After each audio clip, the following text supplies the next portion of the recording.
And who else could that be, everyone, but the iconic, legendary Mr. Tommy Rowe.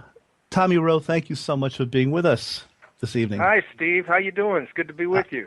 I'm doing fine, and I'm doing great knowing I'm speaking to one of my absolute musical heroes. I'm a first-generation Tommy Rowe fan, and everyone, when you hear songs like Sheila, Everybody, Sweet Pea, Hooray for Hazel. I love Dizzy. We're all talking about Tommy Rowe, but what is so exciting to a fan such as I is that Tommy's latest CD called Devil Soul Pie is such a winner. Track after track after track, Tommy. This is such a Well, great thank you. CD, Devil Soul Pie. Can you tell us about it? Well, Steve, this album just kind of came out of the clear blue. Really, I'm a songwriter first, and songwriting for me is something that comes in waves, and it's not something that I do like on a regular basis. Like in Nashville, the writers go to the studio and they try to write a song every day. But it happens with me in spurts. So when it happens, I have to take advantage of it, and usually I'll churn out quite a few songs during these spurts of creativity. And this happened to me a couple of years ago. I started writing some songs, and I started off with Devil's Soul Pile, which I actually wrote like 5 years ago. And it inspired me to do some more writing and put together the package for the CD. And Devil's Soul Pile came about kind of in a strange way. It's like it started with me as a child when I used to go to these camp meetings. We called them down south. My mom and dad used to take me to church every Sunday with my little suit and tie on. And then during the summertime, they would have these camp meetings where you would go to, it's kind of like a tailgate thing where you would spend the weekend, and they would have tents set up, and these preachers would come from all over the South, and they would preach all weekend. So I used to go to these things, and I remember one particular instant where this preacher was talking about the devil collecting souls, and he scared the devil out of me. I tell you that. I got really scared, and it stuck with me. And a few years ago, I was trout fishing with a friend of mine up in Northern California, and we were driving along. We came to this road sign that said Devil's Postpile. Well, Devil's Postpile is kind of a tourist area up in the Sierras up in Northern California, which I didn't know about until I saw the sign, and then I started investigating. And they have these natural formations of rocks there that look like telephone poles, so they call the town Devil's Postpile. Well, as soon as I saw that sign, it just hit me. After all these years, I've been running around with this Devil's Soul Pile thing in my head, and I said, that's it. That's the title of my song, Devil's Soul Pile. So I started writing the song, and I had to come up with a theme for the song. And, I live out in Los Angeles, so, we have a lot of inner city crime here, which we have in all major cities. And so that's kind of the theme of the song, but it's a message or a song that ends with hope towards the end. So it's kind of long-winded story about it, but No, that's not at how it all. all happened. Yeah. If I may have your permission, I'd like to quote a couple of lines from Devil's Soul Pile, Yeah. which I wrote down. I thought it was so strong. But one night, when walking by myself down the street, a junkie pulled a knife, pushed it in me deep. The last thing I remember was running till I fell, screaming, "Don't let me die, Lord. I'll surely go to hell." And Reverend's words kept running through my mind. You're going to end up in the Devil's Soul Pile. That's Yeah. quite a departure from what us fans might expect from you, Tom. It's certainly appreciated, but a departure from what we might expect. Well, it's definitely a departure from Sweet Pea, that's for And sure. Dizzy, sure. Well, I never know where these songs come from, and like I said earlier, when it happens, I just have to take advantage of it, and I never really know where it will take me. So, I mean, I've got so many songs that I've never recorded. They're just kind of in the drawer, stuck in, between pages of books and stuff, and none of them are like my hits. I mean, my hits were kind of a thing that I did in the '60s.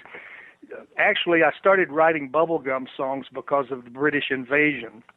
When the Beatles happened in the States, a lot of the kids don't realize it today. They don't understand it, but all of these British acts started coming over to the States, and they pushed a lot of the American acts off the charts. And I thought, man, I got to survive this. So I decided to come up with a totally different sound than what was going on, the British sound. and I thought about doing some soft rock. Well, that Sweet Pea was my first adventure into the soft rock thing. And then after Sweet Pea, the DJs labeled me Bubblegum. And so, that was kind of I was called the king of bubblegum during the 60s, but I was absolutely happy to be called the king of bubblegum because with those songs, it helped me get through the 60s and stay on the charts and the Billboard charts because the British acts were just taking over the charts. Yeah. I had Mr. Frank Jekyll on. He's the founder of the 1910 Fruit Gum Company a few weeks ago. And he said, if they want to term it bubblegum, fine. I mean, it's a career. Yeah. Absolutely. Yeah. Yeah. But when they first kind of tagged me with that, I kind of took it, the wrong way because they were being it was kind of a put down, because it was soft rock and they were playing a lot of heavy metal rock and stuff in the mid 60s and of course the British stuff. And so, at first I took it kind of the wrong way, but after a while, when I walk on stage and I see a smile on my audience face, and they want to hear Sweet Pea and Dizzy, it makes it all worth it, Yeah. And of course, as fans know, you're far from simply bubblegum. My goodness, my brother and I saw you at BB King's about a year and a half ago. Oh, and did you? Oh, great. Yeah. Yeah. I'll tell you, Tommy, when you started playing Dizzy and Sweet Pea, I literally got goosebumps. And you're so right. Everybody in that audience, it just brings you right back. And yeah, it's fun stuff. It really is. If I may quote from Keys and Chords magazine, getting back to Devil's Soul Pile, about the Devil's Soul Pile CD, Tommy stands up and surprised us and the rest of the world with the awesome album Devil's Soul Pie. And believe me, not a single track on this beauty will let you down. And if I may heartily agree with that, because we just mentioned Bubblegum, but this Devil's Soul Pie, obviously it's a much more mature look at life. And boy, Tom, you have to be proud of it.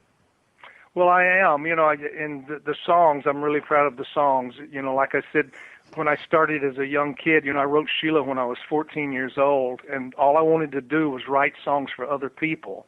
And because I was kind of a shy kid, I'd go to my room and write my songs, and I never dreamed of getting on stage, So I started writing songs at a very young age, and finally, my dad taught me how to play the guitar. He was a guitarist, and he taught me 3 chords on the guitar, and I started putting music to my poems that I was writing.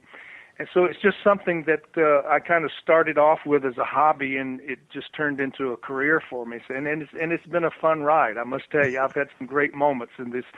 Actually, it's my 52nd year in the business, so it's been a long time. Where did that time go, right, Tommy? Yeah. It doesn't seem like yesterday. It's a long time. Well, no, you know what?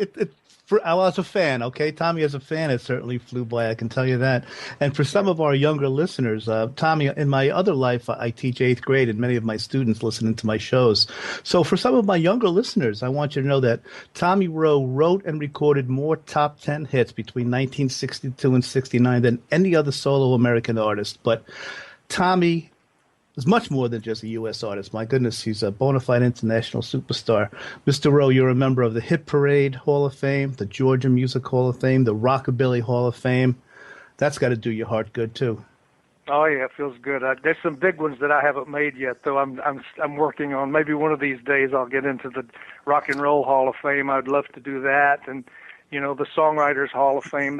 There's a lot of awards that I haven't gotten yet, which maybe will come my way. Well, goodness, Tommy, you were such a pioneer because you wrote so just about all of your songs, or so many of your songs, and I really do believe that there's a place for you in Cleveland down the road, because you have influenced many, and that's what the Rock and Roll Hall of Fame goes by a lot, is influences, and you've influenced so many people to write and perform their own material. You were doing that long before practically anybody. Yeah, I have a long history. There's no doubt about it. And a lot of the young fans, they can find out about my music and what I'm doing on my website at TommyRowe.com. I'm doing concerts again. I tried to retire a few years ago, and retiring in the rock and roll business is kind of a joke because you get so. You can only play so much golf and hang around the house so long, and then you've got to get back out on the stage, So I started doing some concerts again a couple of years ago, and I'm having a lot of fun with that. And they can find my schedule on the website and kind of what I'm doing record-wise as well. Yeah, and listeners, TommyRowe.com. Just go to our links page on PlanetLudwig.com, and you'll find it there as well. Tommy, just before I let you go, I couldn't look at myself in the mirror if I didn't ask you about the Washington, D.C. concert with the Beatles 50 years ago. Now, first of all, when you were in England, the Beatles opened for you. And you shared the bill back February 11th, 1964 at the Washington, D.C. Coliseum, the first U.S. concert. Listen, I have trouble remembering what I had for breakfast this morning, but what are your memories? What are your memories of 50 years ago at the Washington Coliseum?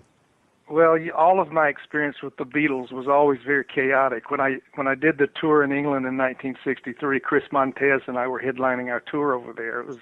We were the headliners, and the Beatles had never been on a major tour in England. This was either their first or actually it was their second tour. They'd worked with Helen Shapiro before me, and they were a supporting act on her show as well. So they were a supporting act on our show, and it turned out that they released their first album during our tour, and Please Please Me, I Want to Hold Your Hand, Love Me Do, all those great songs, that first album. So they really started building up their fan base on our tour, and the fans would follow them from theater to theater, and it was just chaos. It was like Elvis Presley all over again, So, I had a great time with them over there. I got to hang out with them, got real friendly with them, and Brian Epstein was even talking to me. He had no idea what was in store for them at that time. He was looking to manage other acts. He was wanting to manage me, so we were discussing a management deal while we were doing that tour. And then when about a year later, in '64, they came and did the Ed Sullivan Show. And 2 days later, they went down to Washington, D.C. and did the Washington Coliseum first concert in America.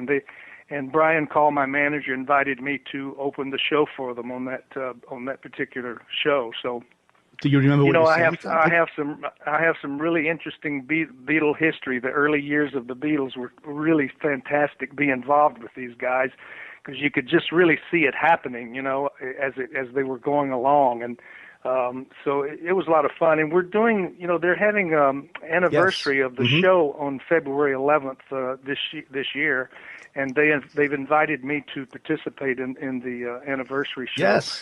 So I'm going over to Washington on February 11th, and I'll be doing the two songs that I did on the show. I was trying to remember what I did. I know I did Sheila and Everybody, and I thought maybe I did Carol, I did a recut of Carol. That's the Stones, Chuck Berry's right? Carol. Chuck Berry, and, and I think I might have sang that as well, but I can't remember. So my memory is not as good as you think it is. Well, it sounds like a good bet, because your other the other hits hadn't even come by yet. So no, after the Beatles show in Washington D.C., I went off into the Army Reserve, so I was out of commission for the rest of 1964.